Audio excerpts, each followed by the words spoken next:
Hello everyone. Today's topic is regional circulation.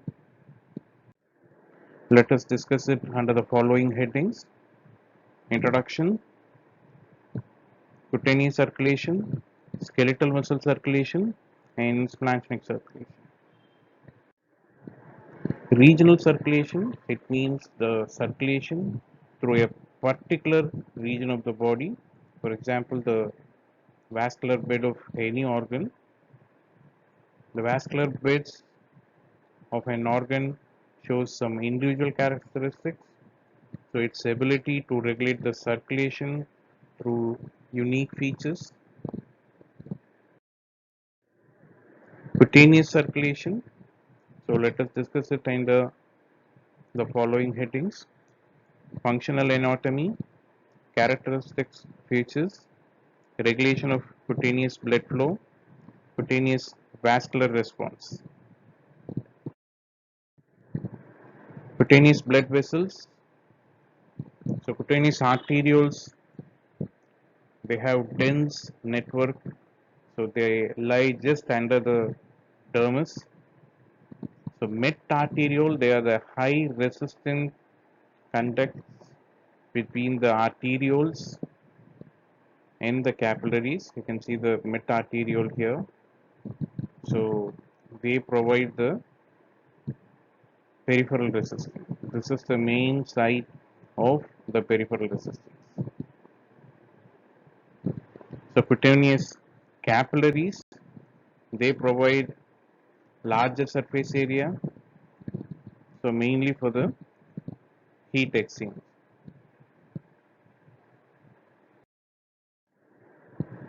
So venules, so there are extensive subpapillary venous fluxes. Here you can see there are fluxes. So there are there is a extensive fluxus system working here. Here they hold large quantity of blood, so which is very important. So in maintaining the body temperature. So and then arteriovenous anastomosis. So in distal parts of extremities like hand, feet, nose, lips, in air lobules, they are present. So they are wide, then low resisting, they just serve as a shunt. So this AV anastomosis is very important for the regulation of body temperature. So this is how during the cold weather condition, so the extremities are saved by countercurrent. So for that, this AV anastomosis plays a very important role. So coming to the peculiarities, so there are plenty of arteriovenous anastomosis in some parts.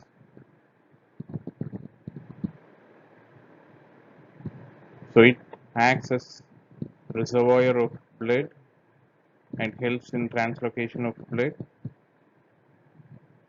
So the state of the cutaneous flow reflects nicely on the skin characters.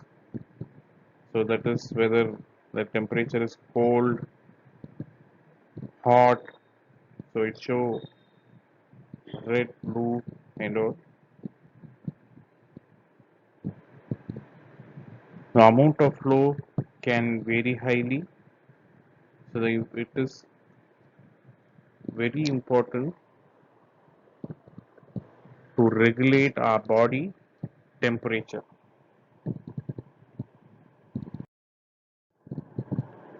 So the characteristics features of the cutaneous blood flow. So the main function: resting blood flow, exposure, regional variation, blood flow, and skin color. The main function is to help in the regulation of the body temperature. So for nutritive function, skin needs only very less blood. So the resting blood flow, when the person is at thermal equilibrium with the environment at 37 degrees Celsius. So this is the resting blood flow when the temperature, environmental temperature, is same as with the person. So during the resting blood flow, the blood flow is only 10 to 15 ml per minute per 100 grams of the skin tissue. So during exposure to cold, so during cold, the outside temperature will be very less. So minimum sweating will be very minimal, and the flow also decreases to 1/10 of the normal. It is only 1 ml per minute per 100 gram of the skin tissue. So during exposure to the heat, the environmental temperature during high temperature, so there will be maximum sweating, and the blood flow increases to 10 times of the resting blood flow. So it is the blood flow increases to 100 to 150 ml per minute per 100 grams of the skin tissue. So this imposes heavy load on the heart suddenly if there is a sudden exposure to the heat. So regional variation. So due to the arteriovenous anastomosis in certain areas such as hands, feet, nose, and earlobes, during heat stress, the AV anastomosis blood flow increases. So as it needs more uh, blood flow during the heat exposure, so the AV anastomosis blood flow also increases to 75 ml per minute per 100 grams. So the blood flow and the skin color. So basically, it's due to the pigment present melanin. So it is all because of the melanin what we get the skin color. But the skin color is also affected by the amount of blood flow. So how well the blood flow, how poor the blood flow is, it also plays an factor. But the main role is by the melanin, and also the degree of oxygenation. If there is less oxygen supply and there is less oxyhemoglobin, then obviously it it will show on your skin. So you can see more reduced hemoglobin and the bluish discoloration also. So counter current mechanism in the skin. So the close proximity of the major arteries and veins permits countercurrent heat exchange.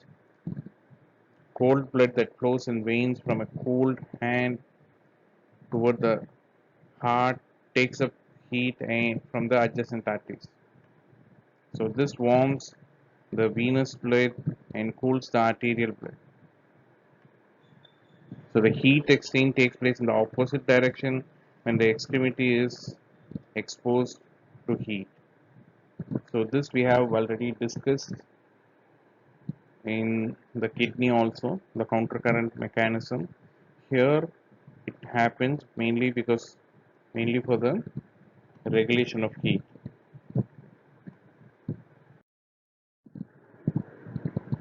Regulation of cutaneous blood flow. So skin is very less, it has very less metabolic activity. So it consumes very less oxygen. It's only 0.3 ml, 0.3 ml per minute per 100 grams. So the regulation is mainly by the nervous control and very less role by the metabolic control. So the nerve supply of the cutaneous vessels. So the sympathetic vasoconstrictor. So at rest, this cutaneous vessels have sympathetic constrictor exchange, so more marked on AV anastomosis than other vessels.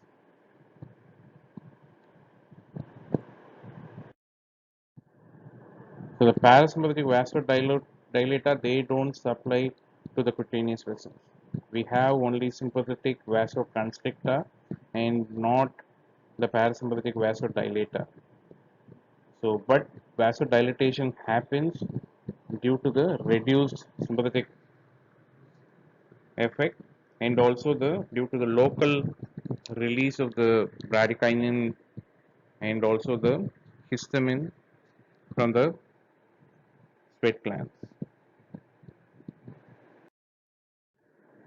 So the neural control mechanism happens by means of hypothalamic control mechanism mainly, and then the baroreceptor mediated reflex and also cortical control mechanism. Let's see one by one. So hypothalamic control mechanism.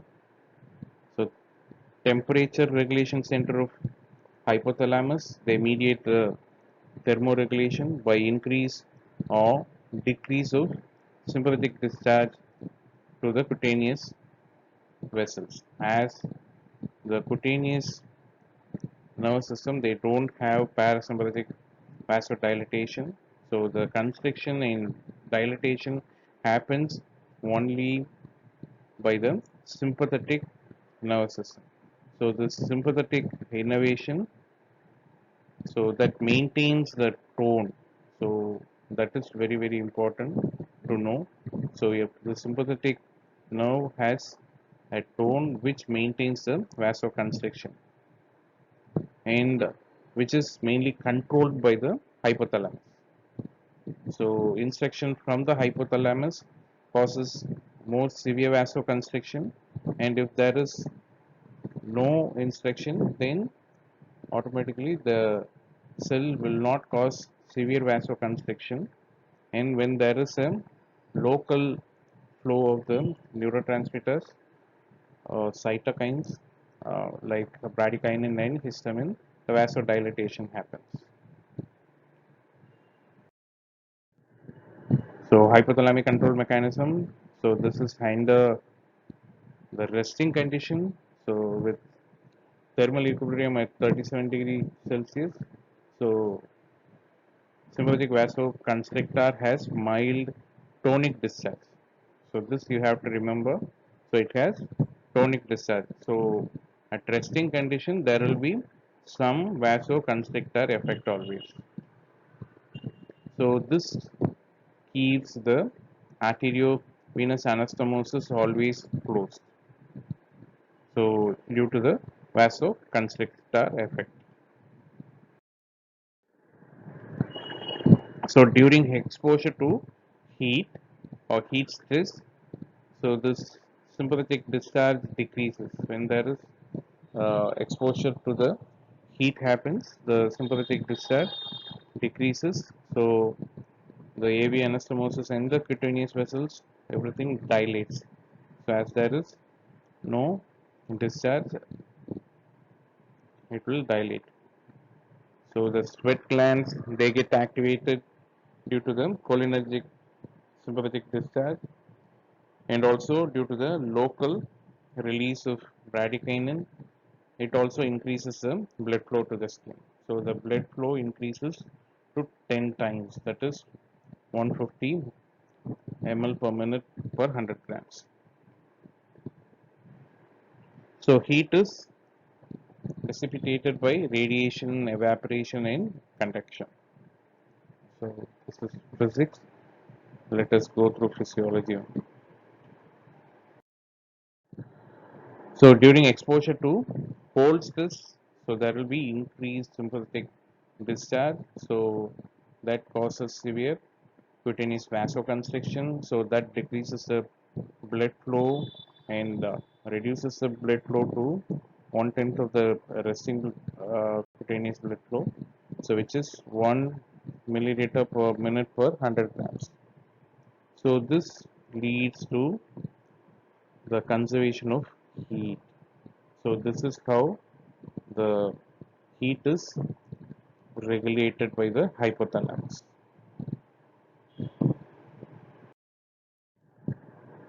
So coming to the baroreceptor mediated reflex. So during circulatory stress, as during any severe exercise and the blood loss, so that causes the vasoconstriction, and for the compensatory mechanism, it diverts all the cutaneous blood flow to the major organs. So cortical control mechanism, so that is blanching of skin during fear. So this is due to vasoconstriction through cortical mechanism. So phenomenon of blushing. So during embarrassment, or uh, so whenever somebody feels very shy, so this cortical hypothalamic control discharge of sympathetic cholinergic fibers to sweat glands. So this happens mainly because of the release of local release of bradykinin, and which increases the blood flow. So that causes the blushing. So this vasodilatation increases the local blood flow. So cutaneous vascular response. So let us discuss white reaction, triple response. Again and again you are going to go through it, and this question is very important for that, which can be asked in your exams and also in your viva. So axonal reflex, reactive hyperemia, cold vasodilatation, and cold vasoconstriction. White reaction, so when pointed object is stoked over skin, a pale strike line appears. So the that is because of the contraction of the precapillary sphincters. The sphincters just before the capillaries. This is precapillary sphincters, and blood drains out of capillaries and small veins. So this appears in within 15 seconds. So whenever a skin is stoked over a pointed object, so that causes the white reaction within 15 seconds. So coming to the triple response, it is also called as the triple vascular response of T. lupus. So when the skin soak more firmly with the pointed object. So when you soak the skin more firmly, so you will get the following response. The first response is the red reaction, immediately you get, and then the flare, it spreads, and then the wheal, it swell. These are the three response you get when you get firmly stoked by a pointed object. So let us discuss the triple responses. So the first to appear is the redness. So within 10 seconds, that is because of the dilatation of precapillary sphincters, and there is no neural control. So the local release of bradykinin and the histamine plays a role,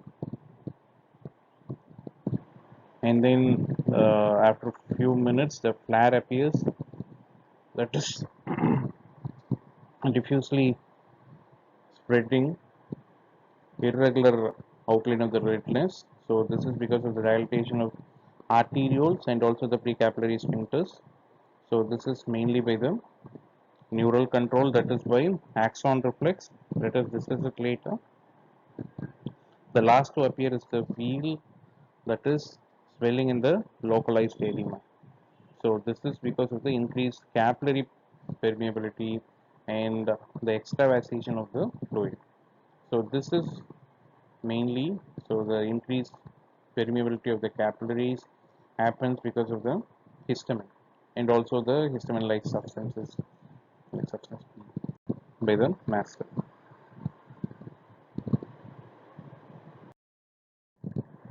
So coming to the axon reflex, it is also called as antidromic reflex,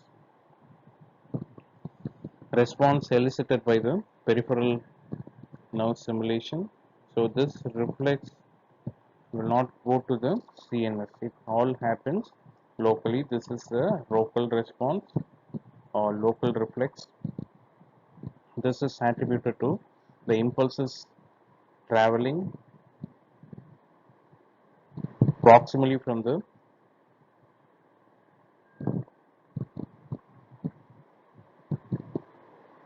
stimulation site along the motor axon. So encountering a branch point and then passing distally down the other branch to activate the local arterioles. So that causes the local vasodilatation,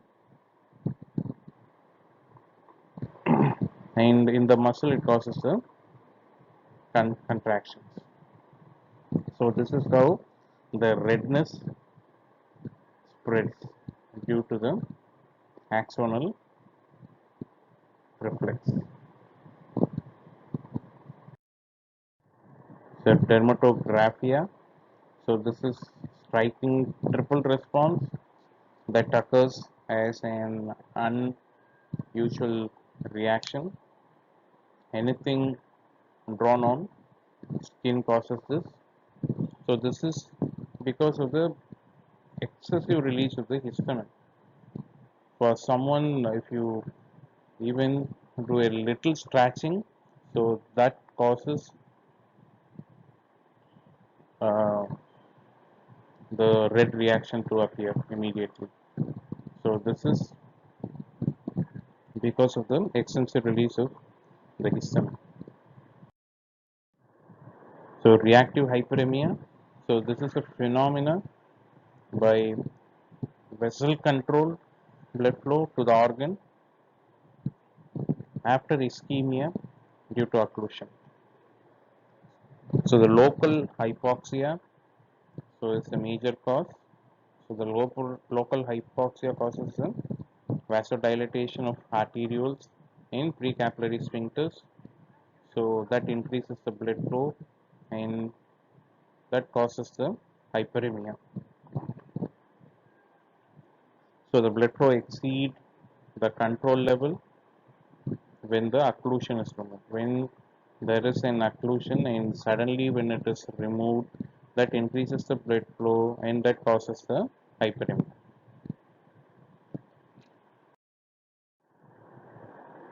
Cold vasodilatation.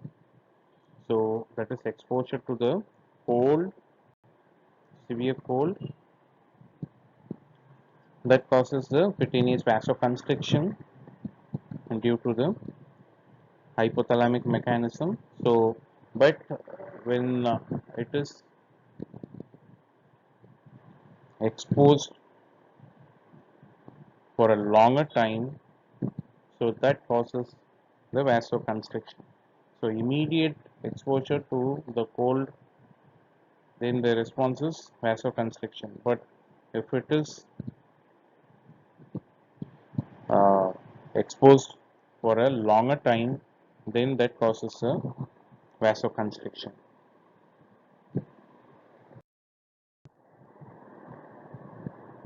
So severe cold, the skin temperature less than 10 degrees Celsius.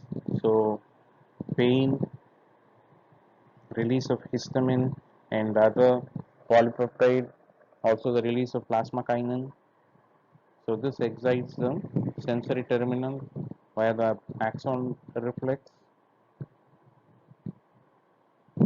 and then the vasodilation, mainly the AV anastomosis. So cold vasodilation.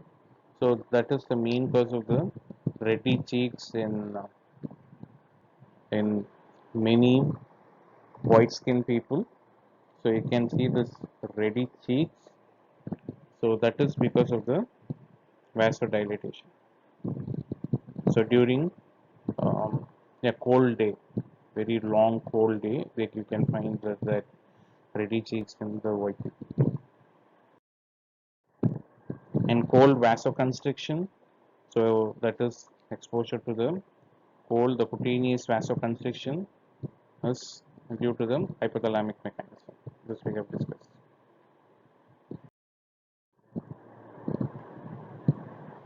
So exposure to cold, so vasoconstriction through the hypothalamic mechanism, so decreased nutrient supply and decreased metabolic rate.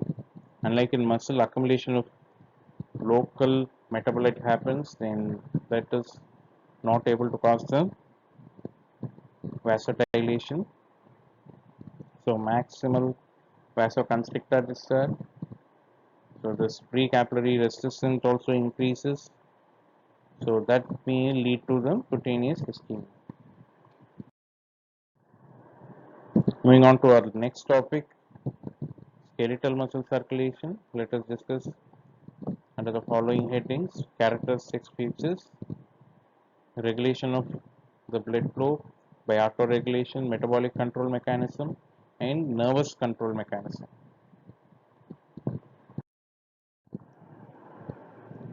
So at rest, the blood flow is only 2 to 4 milliliter per minute per 100 grams. The total weight of the skeletal muscle in our body is about 30 kilograms. So the blood flow is around 750 to 800 milliliter per minute. Only 20 to 25% capillaries have flowing blood at rest. During exercise, so that increases the blood flow to 20 times, so that is 50 to 80 ml per minute per 100 grams, so which is called as a exercise hyperemia. So this is because of the dilatation of the arterioles and the precapillary sphincters, so caused by the local metabolites.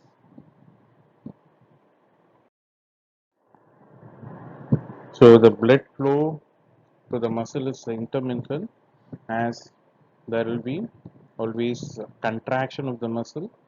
So the blood flow is interrupted in between during contraction and relaxation. That's why the blood flow is intermittent. During contraction, the muscle squeezes the vessel, that stops the blood flow.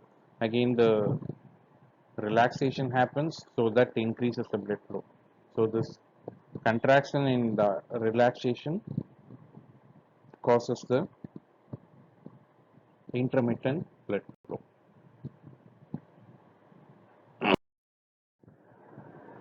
So when there is a sustained severe contraction for more than 10 seconds, there will be a cessation of blood flow. The cessation will lead on to the fatigue of the muscle, and also it will cause the ischemic pain due to the release of substance P. So, so that is after a severe exercise. So the flow decreases slowly. So it will not immediately stop. So it will only decrease slowly. This is uh, because to compensate the use oxygen during the severe exercise.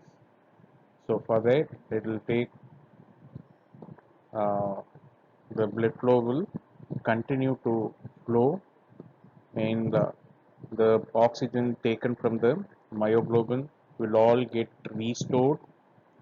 So slowly the flow decreases. So due to the oxygen depth.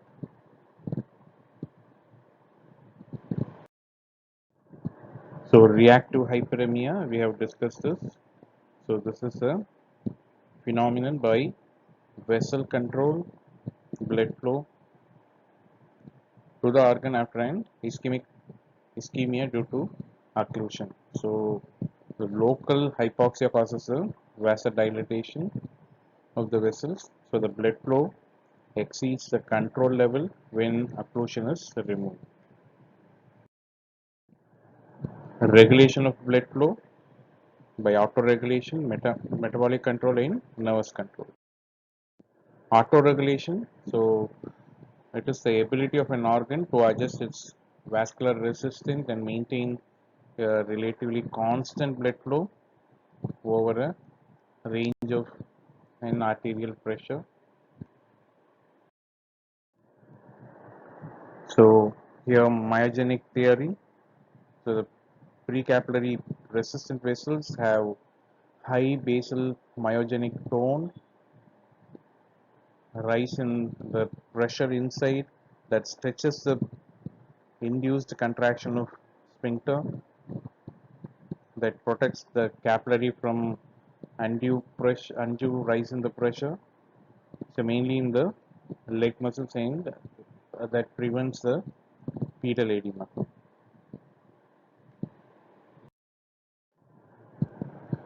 So coming to the metabolic control, so the muscle contraction, so there is an increase in the metabolic rate in the tissue during the muscle contraction. So that also reduces the oxygen concentration by using more oxygen. So when there is hypoxia, so there will be rise in the adenosine level, potassium, hydrogen ions, lactic acid, carbon dioxide, and the tissue temperature also increases. So all these factors together causes the dilatation of the arteriole and the precapillary sphincters.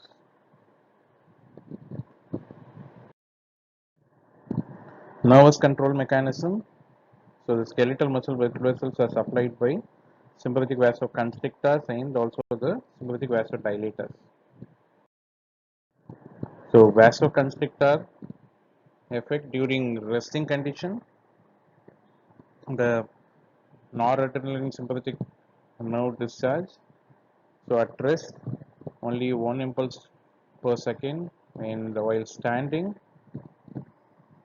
2 to 3 impulses per second. So out of total vascular tone, mainly by myogenic tone, and very small part is contributed by the sympathetic control. So during muscle exercise, so the exercise hyperemia is independent of sympathetic discharge, and that is mainly due to the metabolic effect during the exercise. So during circulatory shock and other circulatory stress, so the muscle capillary load is very large. Sympathetic vasoconstriction reduces muscle blood flow and divert blood to the vital organs. So during the any shock, circulatory shock during hemorrhage, the sympathetic vasoconstrictor plays an important, very important role. It have to shut all the blood flow to the muscle, and it have to divert all the blood to the vital organs. Sympathetic vasodilator fibers. So this is mainly by the neurotransmitter acetylcholine. So through corticohypothalamic reticulospinal pathway. So this system operate during emergency or mental stress, emotions, and hypothalamic stimulation. So safety valve mechanism, so which prevents the sudden rise in blood pressure at the beginning of the exercise. So this is the main role of the sympathetic vasodilator fibers. So it prevents the sudden rise in the blood pressure at the beginning of the exercise. So before the exercise, so even thought of exercise increases the sympathetic activity. So that reduces the blood pressure and it keeps within the normal limits. So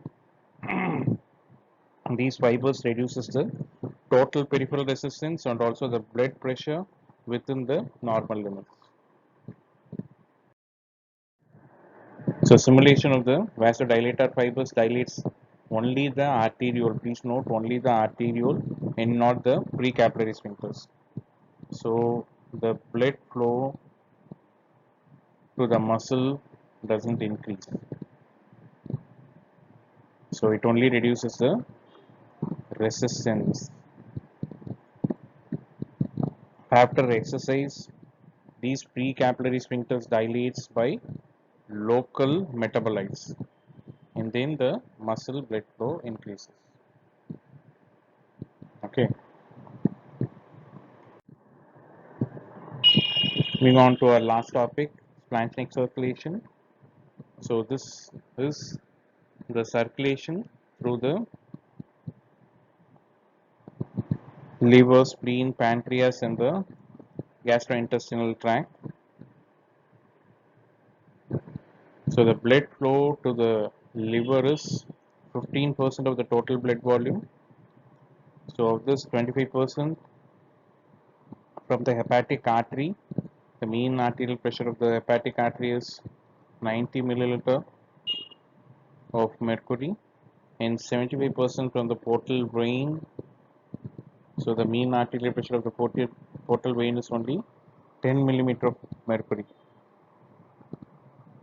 So the portal venous blood comes from the gut, spleen and the pancreas. So the portal venous blood is full of nutrients as that have absorbed all the nutrients from the small intestine mainly. So it will have abundant rich nutrients in the portal venous blood.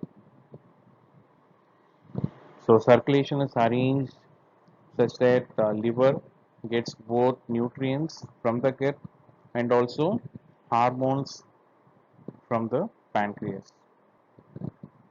So liver is supplied with fresh blood from the hepatic artery as high amount of blood is needed. So for the from the hepatic artery, liver receives more oxygen, and from the portal vein, so it receives the nutrients and also the other hormones. So the liver processes, so it liver takes the nutrients from the hepatic artery and it processes all the nutrients from the portal vein before the nutrient goes to the other part, and also liver stores most of the nutrients. So the blood flow, the splanchnic blood flow increases further with the meal. So during need, it can accommodate 30% of the blood volume. So that is due to its huge population of capacitance vessels. This way, it's useful in hypervolemia and helps to relieve the load on the heart. So the regulation of the blood flow, so the blood flow in the portal vein and the hepatic artery, so varies reciprocally. So the auto-regulation is present in the hepatic artery, which is absent in the portal vein. So liver tend to maintain the constant oxygen consumption because the oxygen extraction from the hepatic blood is very efficient as it has more oxygen. Neural control of the mesenteric circulation is almost exclusively sympathetic. So increased sympathetic activity through alpha adrenergic receptors, so that constricts the mesenteric arterioles and the capacitant vessels. So the capacitance vessels are the veins. The vasoconstriction shifts the blood flow from the least important intestinal circulation to the most crucial skeletal muscles, heart and the brain. Beta adrenergic receptor they are also present. So the agonist isoprotenolol, they produces the vasodilatation. So autoregulation of blood flow in the intestinal circulation is not as well developed as in other vascular bodies. So the principal mechanism responsible for the autoregulation in the splanchnic circulation is metabolic control. So although myogenic mechanism also participates, adenosine concentration in the mesenteric venous blood rises fourfold after brief uh, after a brief arterial occlusion. So that enhances the metabolic activity of the potassium and that alters the osmolality. So this altered osmolality may also contribute to the autoregulation. So the oxygen uptake of the small intestine remains constant when the arterial perfusion pressure is varied between 30 and 125 millimeter per mercury. Coming to the functional hyperemia, food ingestion, they increases the intestinal blood flow. Gastrin and cholecystokinin, they augments the intestinal blood flow. The principal mediators of the mesenteric hyperemia are glucose and the fatty acids. So how ascites happens in the congestive cardiac failure and cirrhosis of liver. So this is because of the accumulation of fluid in the abdomen, which is called as ascites. So the extensive fibrosis of the liver, as in hepatic cirrhosis, so that increases the hepatic vascular resistance and thereby raises the pressure substantially in the portal venous system. So when the central venous pressure is elevated, as in the congestive cardiac failure, large volume of plasma water they transudate from the liver into the peritoneal cavity. So this is how the accumulation of fluid in the abdomen happens. So countercurrent mechanism in the intestine. So the direction of blood flow in the capillaries and venules in the villus is opposite. Here you can see the lacteal, which is the lymphatic duct in the villi. So this permits the diffusion of oxygen from the arteries to the venules.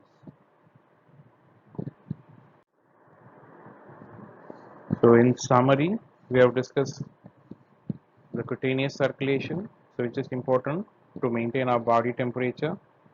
So mainly regulated by the nervous control, no parasympathetic supply. Skeletal circulation mainly regulated by the myogenic control. Sympathetic vasoconstriction reduces the muscle blood flow and they divert the blood to the vital organs. Splanchnic circulation, so autoregulation is present in the hepatic artery and but it is absent in the portal vein. So the principal autoregulatory mechanism is metabolic, though there is some myogenic activity there. So it has ex exclusively controlled sympathetic mechanism, sympathetic fibers. So books to follow: Guyton, G.K. Paul, and Guénon. Thank you for your attention.